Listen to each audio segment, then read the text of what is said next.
Le score. Le score. Je devais créer et comprendre que nous aurions un entretien tête-à-tête. 18h30, 20h sur Radio Nova. Bon, à mon tour maintenant. On a écouté vos classiques, on va écouter les miens. Avec Charline Roux. Bienvenue dans le score sur Nova, au programme de la musique, de la conversation sur la musique et sur plein d'autres trucs aussi, j'espère. Par exemple, de la technique idéale pour inonder tout un internat, ou comment réagir quand on découvre au réveil qu'on s'est fait tatouer un petit pot de fleurs la veille. Mais revenons à l'activité principale de mon invité, soit des albums trop chouettes, Les bruits de la ville, Les royaumes minuscules, tout comme ses EP, Seul par exemple. Et c'est un album de reprise dont il vient de nous parler, comme quoi avoir des posters de System of a Down et de Che Guevara sur ses murs peut tout à fait mener à un art délicat. Il vient du Nord et ça me réjouit. Oui, le Nord, c'est le S. Il aime bien être allongé, alors non seulement je le remercie de rester assis, mais je le salue. Bonjour, voyou. Bonjour, mais tant d'informations. N'est-ce pas? Et condensé de manière complètement inappropriée. Et puis complètement en bordel. Il y a eu 19 années de ma vie différentes qui sont passées en quelques anecdotes. Et tout était vrai. Tout était vrai, ouais. Et alors, bonjour, voyou, moi j'avoue que j'ai toujours rêvé de dire ça, j'ai l'impression d'être Arletty. Ouais, c'est vrai. Enfin, mais bon, d'ailleurs, je m'appelle comme ça moins. juste pour procurer ce plaisir. Alors, le titre de l'album, c'est Henri Salvador est un voyou. J'annonce quelques soirées exceptionnelles, j'ai le droit dès maintenant. Ouais. Le 7 octobre au Folies Bergères, le 4 octobre au Grand Théâtre de Poissy, le 5 au Casino Barrière de Lille, le 9 à l'espace culturel Capellia à la Chapelle-sur-Erdre et le 11 au Nancy Jazz Pulsation. Je crois qu'on dit Nancy, pas Nancy, mais vraiment Nancy, sur une enflammade. Nancy Sinatra. C'était vraiment sur une enflammade. Je me permets la question puisque tu avais fait un post dédié sur Instagram. Comment s'est passé le congé Pâtes? Je suis encore en plein dedans, c'est pour ça que je viens chez Radio Nova avec mon bébé. C'est vrai, qui est fort mignon, je dois le dire. Oui, c'est vrai. Ça se passe bien. En fait, ce qui est cool, c'est que je passe beaucoup de temps à écouter de la musique. Ouais. Et dans mon processus créatif, j'ai toujours besoin d'avoir un moment où j'arrête de mettre les mains à la pâte et j'ouvre mes oreilles et j'écoute plein de disques. Et ça, c'est une espèce de pause obligatoire qui fait que je replonge dans les vinyles de ma vie et puis je vais en chercher d'autres et j'écoute beaucoup la radio et puis voilà, donc c'est trop bien, ça me permet d'écouter de la musique, de regarder des nouvelles choses que je ne connais pas se passer devant mes yeux et donc voilà, c'est très réjouissant, très fatigant mais très réjouissant. Tu devances la question rituelle de cette émission, quel est ton rapport à la musique au quotidien? Pas celle que tu pratiques, pas celle que tu travailles, mais celle que tu écoutes par pur plaisir. Donc j'en déduis que c'est ça max. dépend des moments, parce qu'il y a... disons que c'est constant, hein, mais les journées où je passe ma journée à faire de la musique, je vais forcément un petit peu moins en écouter. Ouais. Mais par contre, c'est très important. J'ai besoin d'écouter de la musique sans rien faire d'autre. C'est vraiment un de mes plaisirs favoris. Et un plaisir qui se perd beaucoup. Mais en fait, le truc, c'est que j'ai pas ce rapport à la musique J'envie beaucoup les gens qui dessinent ou dont le métier est un métier qui permet d'avoir les oreilles libres toute la journée pour ne faire qu'écouter de la musique. Moi, mon métier fait que je peux pas écouter de la musique pendant que je travaille. Donc c'est assez frustrant. Et du coup, quand j'écoute de la musique, ça devient une sorte de petites cérémonies très importantes. Alors, petite cérémonie pour démarrer, j'espère que tu aimes t'écouter, puisqu'évidemment, on va écouter ta version de Syracuse, là, maintenant. Je déteste m'écouter, mais là, il se trouve que c'est pas une chanson à moi au départ, donc ça va, on peut y aller. Allez, on y va. Le score sur Radio Nova. Voyou sur Nova à Syracuse et Voyou dans ce studio, pour nous parler aussi de Syracuse. C'est quoi ton histoire avec Salvador ? Comme beaucoup de personnes de ma génération, je le découvre avec Chambre avec vue, que Jardin d'hiver, tout ça pour les plus connus, que ma mère écoutait en boucle. Je pense que c'était vraiment en boucle dans un paquet de foyers dans le début des années 2000. Et c'est resté très longtemps. Et pendant très longtemps, ça a été ça. Avant, c'était des chansons rigolotes, mais sans vraiment que je sache que c'était lui.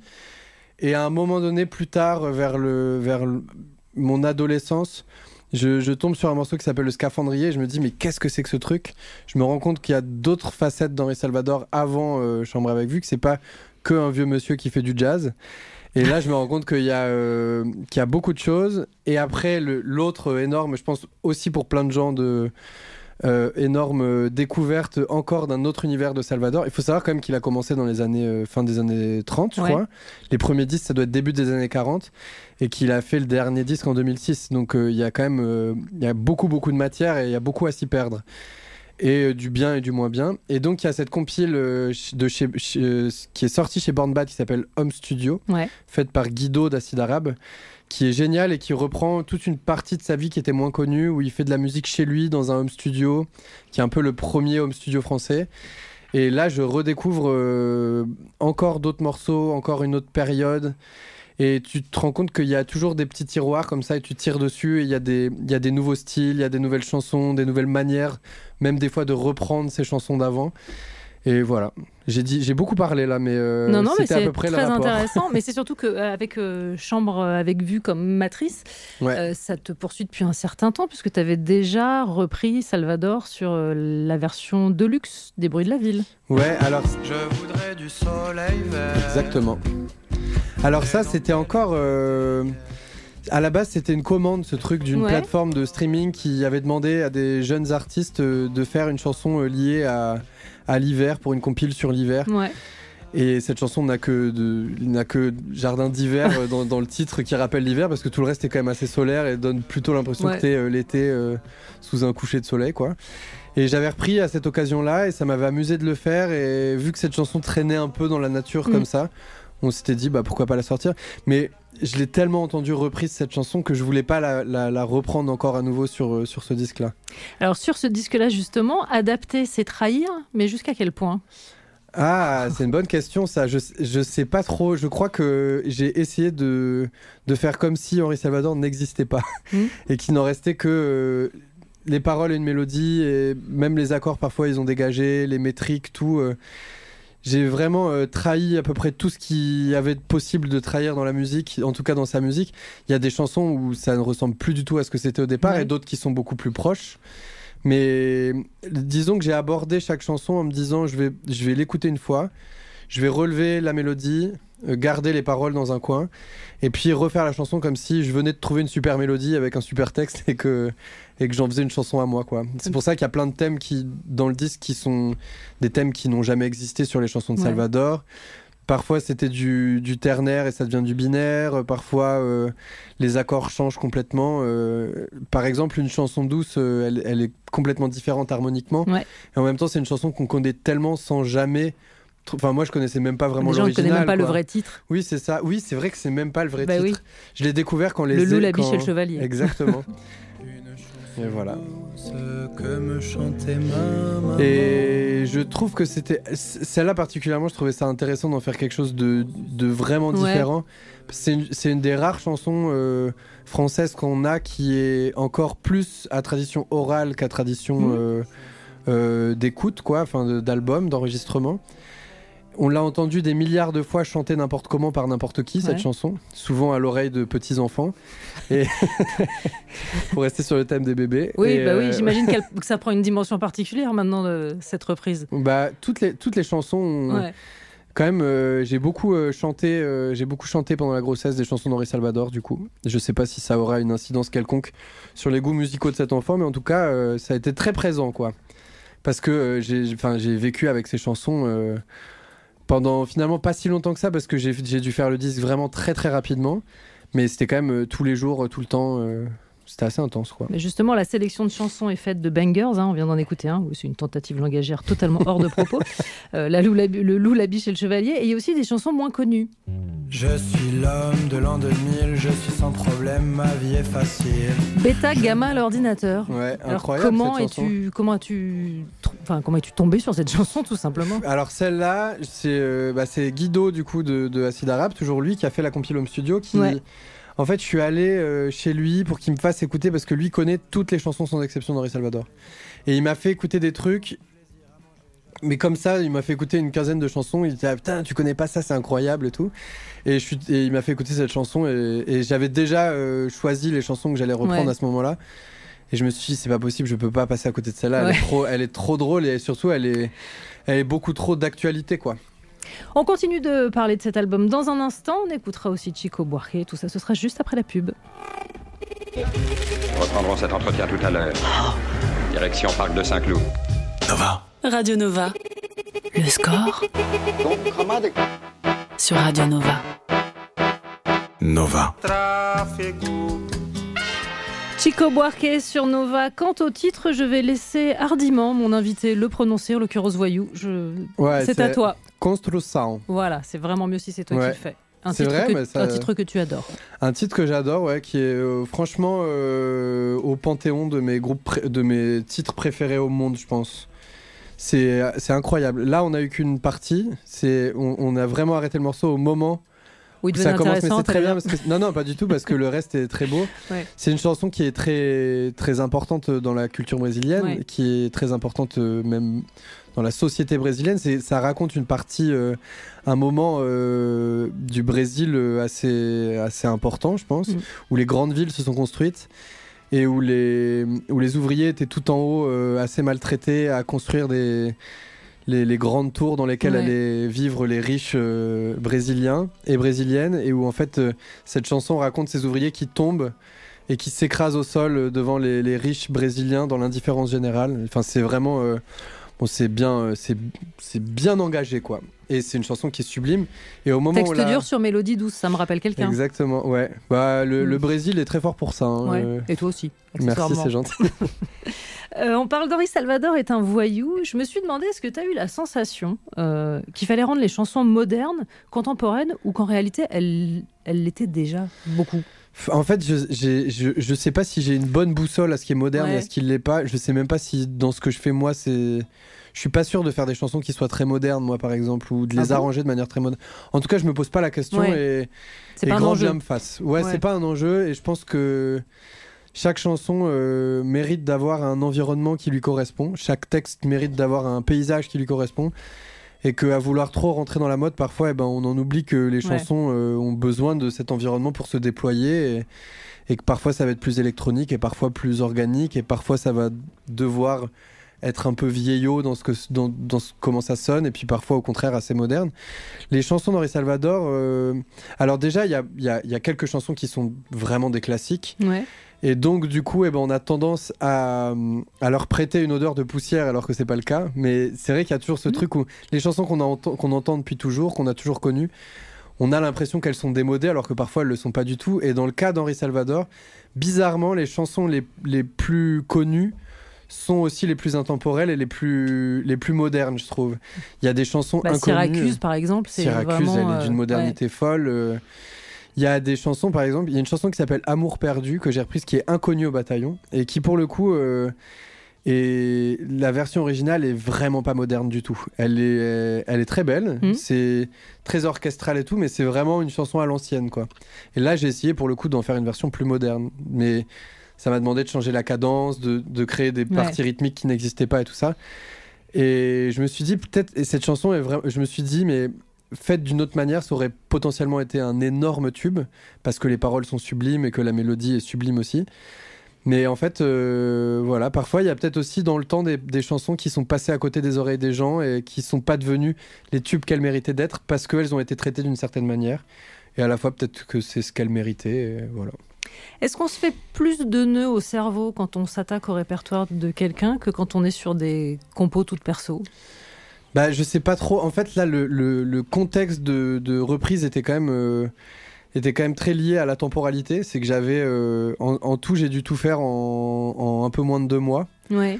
Et donc, tout arranger, tout orchestrer, tout enregistrer et tout prévoir pour le live. Donc, c'est quand même un travail assez gigantesque. Et sur 15 chansons, parce que le disque n'en a pas 15, mais il y avait les chansons du live aussi. Donc en fait là pour le coup je suis jamais revenu en arrière sur rien de ce que j'ai fait. Donc j'ai pris les chansons les unes après les autres, et je me suis jamais posé la question de savoir si c'était la bonne direction ou pas. Je l'ai prise et je suis allé au bout, et j'ai assez aimé travailler comme ça en fait. Bon, si je peux me permettre un avis, oui c'était la bonne direction, clairement, on va pas se mentir. Oui, mais il y en a des milliards en fait. Ouais, mais ça l'est bien, vraiment. Moi, cool. ça me réjouit au plus haut point. Voilà. Ce n'est que mon avis. Ça fait trop plaisir. On poursuit la conversation dans un instant. On écoute juste avant David Bowie avec Starman. Le score sur Nova, sur Radio Nova. Avec Charline Roux. David Bowie et Starman, encore un titre choisi pour Voyou. J'espère que ça te satisfait. Ça fait, j'adore cette chanson. Je suis pas un fin connaisseur de David Bowie non plus. Mais la culture anglaise en général, c'est ça qui m'a amené vers le rock et vers la pop aussi. Et cette chanson, je la trouve vraiment incroyable, vraiment, vraiment, vraiment incroyable. On parle d'Henri Salvador est un voyou, j'adore le répéter, c'est un peu subversif. Chanter l'amour, est-ce que ça tient de la vocation ? J'ai l'impression que c'est la vocation de toute personne qui chante. Bizarrement, c'est un sujet je mets au défi de trouver une personne qui a un répertoire sans jamais avoir chanté sur l'amour. Ouais. C'est quand même quelque chose... Après, disons qu'il y a des gens qui ne font que ça. Et Henri Salvador avait quand même... en même temps, je sais pas, il chante sur beaucoup de choses, mais c'est vrai que l'amour est forcément très présent. Ce que j'aime bien, c'est quand les chansons parlent d'autres choses, mais qu'il y a toujours quelque part un peu en arrière-plan, un peu d'amour qui se passe, quoi. Et c'est vrai que une chanson comme Dans mon île, par exemple, eh ben, ça reste une chanson d'amour, même si en fait c'est une chanson sur un lieu, c'est une chanson sur un état d'esprit. Il y a... J'aime bien quand ça vient juste se poser sur un décor qui est presque plus important que l'histoire en elle-même, je sais pas. Henri Salvador, en tout cas, avait des paroles qui allaient vachement dans ce sens-là. Et parfois, moi, j'aime bien utiliser une situation amoureuse dans mes paroles à moi, du coup, pour m'amuser d'une histoire, pour m'amuser d'un décor, pour changer des... Enfin, je sais pas, pour raconter un état plus grand que juste l'état amoureux, quoi. C'est tellement complexe et il y a tellement de choses qui dépendent de l'amour, mais même l'amitié, finalement, ça dépend de l'amour, même si c'est un amour différent, qu'en fait, finalement, c'est un peu partout. Et puis, je préfère chanter ça que chanter... des trucs soit très égocentriques, soit pas soit chanter très ton violents, nombril, quoi. alors dis donc, pourquoi? On chante toujours un petit peu son nombril, même si on fait semblant que non. Mais... Et j'ai vu que tu t'expliquais que tu concevais tes chansons comme des courts-métrages inspirés du quotidien. Est-ce qu'on arrive à projeter cette idée de court-métrage sur des chansons de Salvador, par exemple? Est-ce que tu avais, tout bêtement, des films ou des images en tête? Eh ben, ça dépend des chansons. Il y a des chansons dans son répertoire où je dirais plus que lui, c'est des cartes postales qu'il fait, ou des images, une photo plus qu'un court-métrage, parce que parfois c'est très descriptif. Et après, oui, une chanson comme Syracuse, par exemple, ça raconte quand même plutôt un petit court-métrage. Ça raconte une vie entière quasiment. Mais même sur l'orchestration, moi je vois par exemple l'intro de Un sacré menteur. J'ai eu l'impression d'être dans un... Je ne le prends pas mal parce que vraiment c'est plutôt un compliment, d'être dans un... Je sais pas comment te dire, une sorte de Miyazaki ou de Disney animalier. Tu vois ce que je veux dire ? C'est dur de mal prendre ça quand même. Disney après, animalier, non mais oui, mais enfin, tu vois les anciens où enfin voilà, c'était les seuls personnages. Il y a quelque chose de cet ordre-là en fait. Disons que cette chanson pour le coup, ça n'existe pas du tout l'intro dans la version d'Henri Salvador. Mais je sais pas, je trouvais intéressant d'y planter un décor à ce qui se passe derrière. En plus, cette chanson, elle est un peu étrange.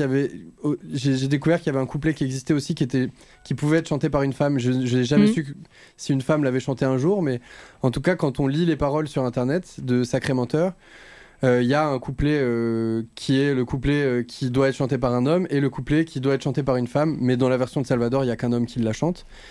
Et je sais pas, c'est assez particulier. C'est vraiment une chanson qui dit juste ça, quoi, qu'en gros, l'amour, il faut faire attention et que c'est pas cool et tout. Et je trouvais ça assez cool de l'amener avec une sorte de décor un peu menaçant et qui se déploie petit à petit et assez intense et assez solennel pour après arriver à cette phrase l'amour est un sacré menteur qui veut tout et rien dire à la fois, quoi. Il y a un point commun aussi que moi je vois entre vous, c'est que c'est très très beau ce que vous faites. Mais il y a aussi toujours quelque chose de très ludique dans la musique. Enfin, en tout cas, une envie de jeu que moi, je sens contagieuse. Comme si l'enfance était jamais très loin. Oui, en tout cas, moi, dans ma manière de faire des chansons, c'est le cas. Et j'espère d'ailleurs que c'est quelque chose... C'est terrible, mais c'est quelque chose auquel j'essaie de rester connecté toujours. Et j'espère que j'arriverai à rester connecté à ça toujours. Mais c'est vrai que l'enfance permet ce truc d'avoir un... On n'en veut jamais aux enfants d'avoir une vision des choses différentes. On leur permet de faire un peu ce qu'ils veulent, d'avoir un regard différent, de poser des questions qu'on ne pose pas trop quand on est adulte. Et je trouve que c'est une manière hyper intéressante de remettre la société en cause, par exemple, d'avoir une... Comment dire, de prendre un axe différent quand on regarde les choses et de pouvoir du coup les questionner à la fois de manière un petit peu naïve, donc c'est-à-dire sans trop non plus faire chier trop de monde, mais à la fois de vraiment poser les questions, quoi. Et c'est vrai que les enfants nous mettent nos vérités dans la gueule tout le temps en permanence. Et je trouve que c'est un peu le rôle c'est censé en tout cas un peu être le rôle des artistes aussi. En tout cas, moi c'est un truc qui me tient à cœur vraiment. Et bon, Henri Salvador, lui pour le coup, c'était carrément un rigolo de service. Donc je pense qu'il y a un peu de ça, il y a un côté où il critique toujours un petit peu la société et à la fois on sent qu'il s'en fout un petit peu. Enfin, c'est assez particulier hein, quand même. J'ai l'impression son rapport à ce qu'il chante aussi. Enfance peut-être, adolescence très probablement. On écoute Pharcyde sur Nova avec Drop. Le score sur Radio Nova.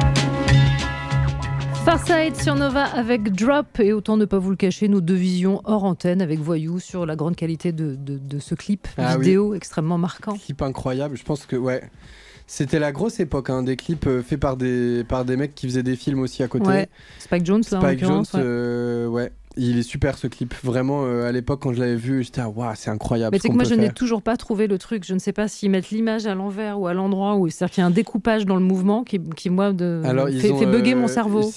J'ai cherché pendant très longtemps et en fait il se trouve qu'ils ont juste les mecs ont dû apprendre tout leur texte à l'envers. Ouais, c'est ça, pour le délivrer. Et après ils ont tout filmé en sens inverse. Ouais. Donc ils marchent en arrière et tout ça. Et après, ils ont tout remis en reverse. Et ce qui est fou, c'est que les mecs arrivent à tenir la synchro vocale tout le temps. Enfin, c'est une grosse perf aussi des mecs. Hein. C'est-à-dire que c'est une grosse perf de réal, plan esthétique séquence, super et tout. Ouais, bien sûr. Mais les gars des Pharcyde, ils ont fait une grosse performance aussi. Franchement, et puis ce morceau... En fait, ce qui est drôle, c'est que les Pharcyde, du coup... souvent, on met ce morceau-là aussi parce qu'on se rappelle du clip. Mais c'est vrai qu'il est tellement impactant, ce clip, que... Il a, puis c'est aussi, je pense que la rencontre de deux univers, d'une scène hip-hop bien ghetto et d'un réalisateur bien en place sur le film, indépendant, américain, tout ça, et en fait que ces deux univers se croisent, c'est super quoi. Puisqu'on parlait d'esthétique, laisse-moi aborder l'esthétique globale Voyou, puisqu'on est d'accord qu'il y a une esthétique globale que je qualifierais de chatoyante d'une part, mais surtout je voudrais des précisions parce que j'ai remarqué que tu fais beaucoup de photos que j'appellerais câlin instrument. C'est oui, possible, la personne est très câline avec ses instruments. J'en ai vu quelques-unes. Ouais, c'est possible, mes instruments sont... disons que j'ai besoin de mes instruments pour enregistrer des disques, donc ça devient un peu comme mes enfants. Quoi. Il y a une sorte de gimmick de ce côté-là. J'ai même pas... J'en ai vu quelques-unes. Après, je ne vais pas dire il y en a 500 qui existent surtout en train de câliner des instruments. Alors, il y a souvent des... Disons que je fais beaucoup de mélanges, de collages, de dessins, d'animation. C'est possible que je passe beaucoup de temps à câliner mes instruments. En tout cas, je passe quand même beaucoup de temps dans mon studio entouré de mes instruments. Ce qui est bizarre, c'est que du coup en photo... mais si, je vois exactement de quoi on parle. C'est des photos de Jade de Brito Lopez qui sont super, où effectivement là elle m'a vraiment pris tous mes instruments, elle me les a collés dans les bras, elle a fait maintenant c'est tes enfants. Sois tendresse. Sois tendre avec tes instruments. Mais ce qui est marrant, c'est que en dehors de ça, je maltraite beaucoup mes instruments. Bah alors je suis quelqu'un de très bordélique et qui prend pas quand j'enregistre, quand j'ai une idée, je dois enregistrer beaucoup d'instruments en même temps. Donc par exemple, je vais avoir 5 cuivres différents à enregistrer, une basse, une guitare, une batterie, une machin, et ce qui fait que quand je me lance dans un truc, une fois que j'ai fini ma première base, je me retourne et derrière il y a tout qui est par terre, tout qui déborde. La guitare elle est au sol avec le jack qui est à moitié débranché. Les cuivres ils sont les uns sur les autres avec la clarinette au milieu, enfin ça va pas du tout. Et je sais pas comment ils supportent ça, mais j'aimerais vraiment m'excuser auprès d'eux, profiter de cette occasion d'être chez vous ici pour m'excuser auprès de mes instruments. Là, c'est entendu, j'en suis sûre. Mais justement, je voulais te demander, toi qui as pratiquement été à tous les postes musicaux, quel est l'endroit où tu te sens le mieux ? Pendant très longtemps, j'étais bassiste pour des groupes. Et donc, du coup, j'étais dans le fond. Il n'y a pas grand monde qui me regardait. Je faisais un peu ce que je voulais. Et c'est vraiment le drame du bassiste. Hein, moi, ça me manque un peu parfois. C'est vrai ? J'adorais le fait de pouvoir faire ce que je voulais sans que ça ait trop d'impact, quoi. Enfin, je sais pas comment dire, mais alors déjà, la basse, c'est pas l'instrument, si on fait une fausse note, où ça va se remarquer le plus. Et au-delà de ça, il y avait un truc très... très agréable de pouvoir vraiment avoir l'espace de faire ce que je voulais et d'apprendre aussi comment me débrouiller avec mon corps sur scène sans que personne me regarde, et parfois je suis un peu nostalgique de ça. Maintenant c'est l'inverse, j'ai même tourné longtemps tout seul devant, et le passage entre les deux était quand même assez... Frontman, ça n'a pas été naturel? Disons que j'étais bien obligé de le faire, parce qu'en plus de ça, au début on n'avait pas du tout les moyens d'avoir des instrumentistes sur scène avec moi. Du coup, j'étais tout seul avec des machines, avec ma trompette, ma guitare et mes claviers. Et c'était quand même très radical par rapport à ce que je faisais depuis 10 ans, où j'étais musicien pour des groupes bassistes, dans le fond, comme je disais, avec personne qui me regarde trop. Mais en fait, je me suis rendu compte que j'avais quand même eu de la chance d'avoir les gars que j'avais devant moi qui prenaient ce rôle de leader, qui parfois se cassaient la gueule et parfois avaient des vraies réussites. Et j'ai vraiment appris de ces gens-là qui devaient se démerder avec le rôle de frontman avant que moi-même je me retrouvais à être frontman. Et c'est vrai qu'il y a plein de choses.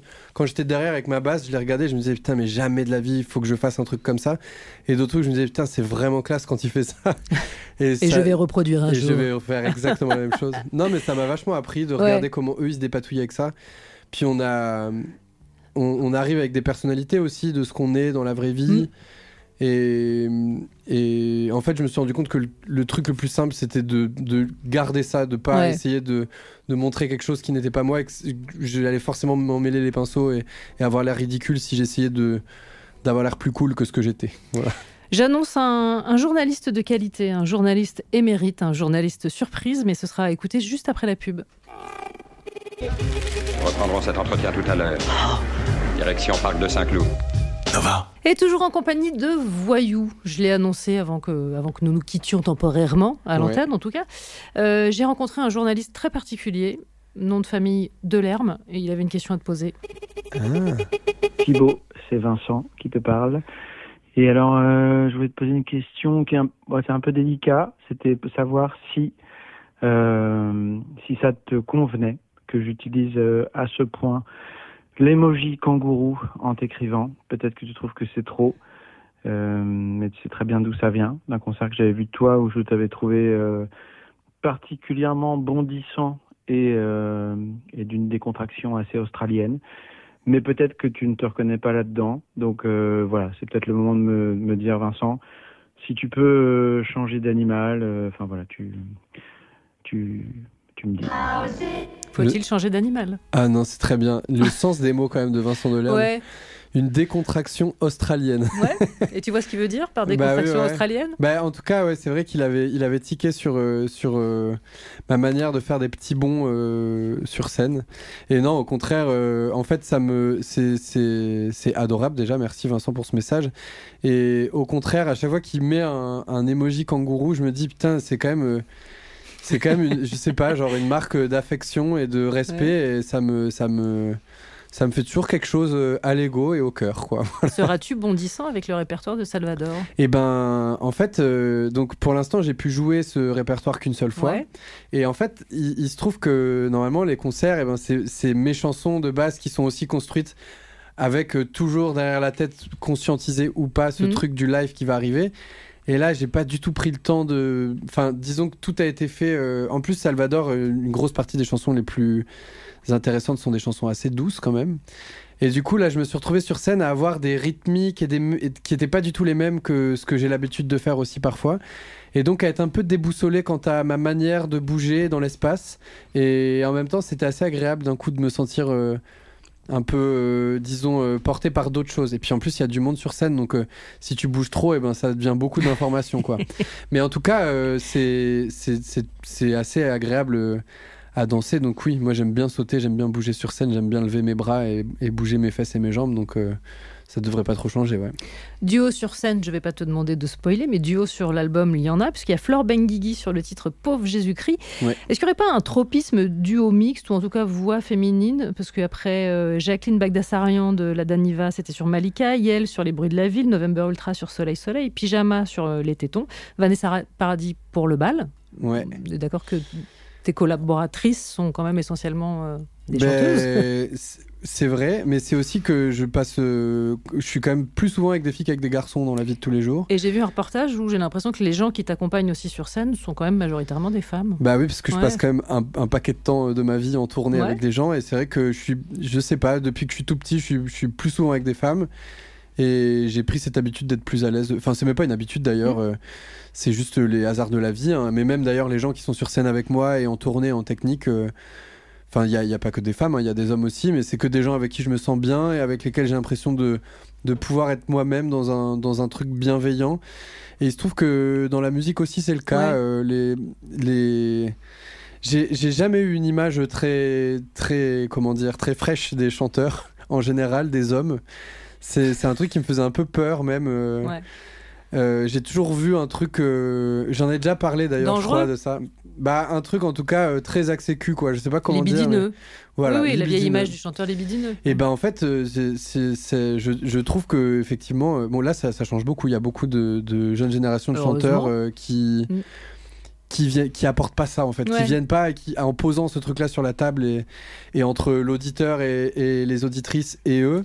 Mais pendant un moment, quand même, je trouvais ça un peu chelou, quoi, et surtout assez dispensable. Et donc du coup.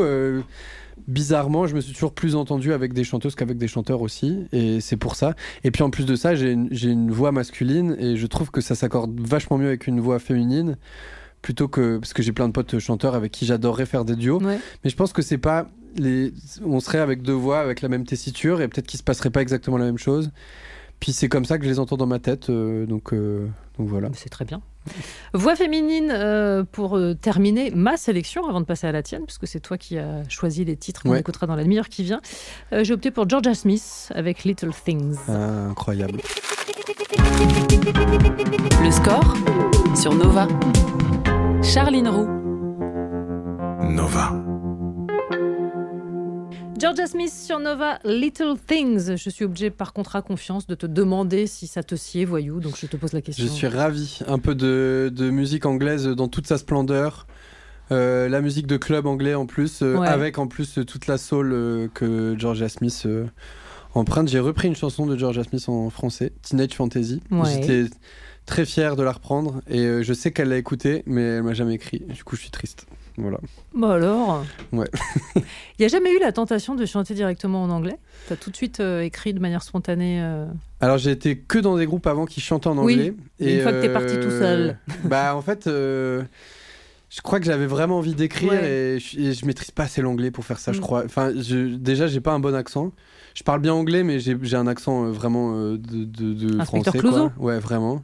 I speak like that English, it's like this is very good, everyone understands. Nice. C'est juste, en fait, je me suis retrouvé, ma première tournée en groupe, on était avec un Brésilien qui, du coup, on parlait tous anglais parce que personne parlait portugais. Et en fait, au début, on faisait tous un peu attention à avoir un bon accent. Et on s'est rendu compte qu'à la fin de la journée, on était éclatés de fatigue à cause de ça. Du coup, tout le monde parlait avec son accent bizarre. Lui, son accent brésilien bizarre. Nous, avec notre accent français bizarre. Et on allait beaucoup mieux. Donc, je me dis que c'est pas si mal. Et puis, voilà. Et je me rappelle plus la question de départ. C'est bien, mais la réponse me satisfait. Ok, très bien. Moi, à partir du moment où je t'ai entendu parler anglais, j'ai été ravie. Avant de se quitter, avant d'écouter ta playlist, une rafale de questions sur la musique. L'idée, c'est que tu répondes du tac au tac. Okay, et moi, je ne peux pas commenter tes réponses. Je le ferai quand même, c'est pas grave. Allez, c'est parti. Quel est le titre qui symbolise le mieux ton enfance ? Je veux dire Manu Chao, Clandestino, genre. Le titre qui symbolise le mieux ton adolescence ? Gorillaz, non, System of a Down, Toxicity. Très bien. Ton hit de karaoké ? Mon hit de karaoké, Avril Lavigne, I'm With You. It's a damn call. Exactement, allez, chanson incroyable. Le titre qu'on serait peut-être surpris de trouver dans tes playlists ? Avril Lavigne, non, du coup, je vais en dire un autre. Je sais pas, en vrai, si, Avril Lavigne, je pense que c'est surprenant, non ? Oui, je suis assez surprise. I'm With You, Avril Lavigne. Pas mal. Le titre qui te propulse immédiatement sur la piste de danse ? I'm With You, non, pas de... qui est complètement monomaniaque en réalité. Daniel Avery, Drone Logic. Et le titre qui t'en fait immédiatement sortir ? La chenille qui redémarre. Le petit bonhomme en mousse, il y en a un paquet, vous pouvez y aller. Tout ce qui est chanson de fête. Tout ce qui est chanson un peu paillarde et tout ce qui est chanson des gens qui se mariaient dans les années 80 aussi, je supporte pas. Ta chanson de comédie musicale préférée ? J'aime pas les comédies musicales, mais je dirais... T'en as fait une, dis donc. J'en ai fait une, mais j'aime pas les voir et les écouter. Ma chanson de comédie musicale préférée, je dirais que c'est la chanson des méchants là dans West Side Story, tu sais, genre les gangs là qui ont un peu leur peigne dans leur poche et leurs cheveux en arrière là, quand ils sont à faire les claquements de doigts comme ça, je trouve ça très très stylé. Le titre que t'as le plus écouté ces derniers jours ? Ces derniers jours, le titre que j'ai le plus écouté, c'est dur ça. Ces derniers jours, j'ai écouté beaucoup Et ben évidemment de France Gall, parce que je l'ai reprise avec Vincent Delerme, et du coup j'ai dû pas mal l'écouter pour pouvoir la chanter. Et la chanson dont tu as un mal de chien à te débarrasser une fois que tu l'as en tête, catégorie pénible. Mes propres chansons. C'est pas pénible vraiment, ça. Bah si, c'est pénible quand t'as bossé toute la journée sur une chanson et que tu vas enfin manger ton bout de fromage et te coucher. C'est insupportable que d'avoir ta chanson qui en fait c'est comme si tu rentrais du travail et qu'il y avait le travail partout dans ta tête tout le temps. Donc quand je sors du studio et que j'ai fait une chanson avec la sensation d'avoir fait un truc qui restera bien dans la tête des gens mais que c'est dans la mienne que ça reste, et ben au bout d'un moment j'ai juste envie de passer à autre chose et je suis obligé de trouver des subterfuges, voilà. Eh bien, désormais, à ajouter aux savoirs inutiles concernant Voyou pour mon prochain portrait, il y a « Il mange du fromage avant d'aller se coucher ».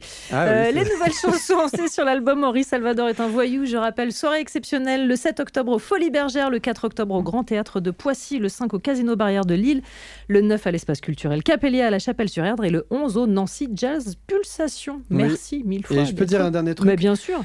Je vais pas les jouer très souvent, ces chansons d'Henri Salvador. C'est la seule occasion que vous aurez de les entendre sur scène.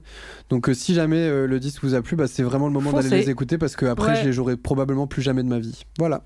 Très bien. Bon, je préviens prévenir. Ça sonnait un peu comme une menace, mais enfin bon. Non, oui, voilà. Non, je plaisante. On passe à ta playlist. Pour démarrer, tu as choisi Adi Oasis, Get It, Got It. Pourquoi ce titre avant de te laisser partir ? Parce que j'ai rencontré cette chanteuse et musicienne incroyable il y a pas très longtemps. On a fait de la musique ensemble, il est possible qu'un jour il y ait quelque chose qui sorte de ça. Et ça m'a permis de replonger dans sa discographie, et je trouve que c'est une musicienne incroyable et une chanteuse incroyable. Et puis un peu de soul funk à Radio Nova, ça va toujours bien, quoi. C'est parfait. Merci mille fois d'être passé par ce studio. Merci de m'avoir reçu. Le score sur Radio Nova. Alabama Shakes pour clore la playlist de Voyou et pour clore le score, alors que vous a été offert par David Blanc. Bah oui, c'est une heure appétissante.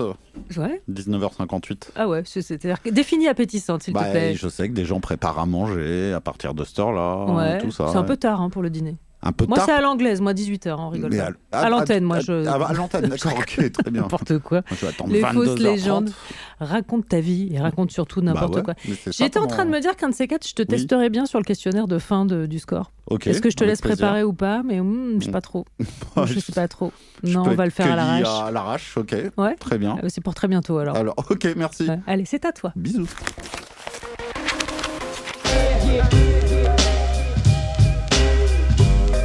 Le score sur Radio Nova. À retrouver en podcast sur nova.fr.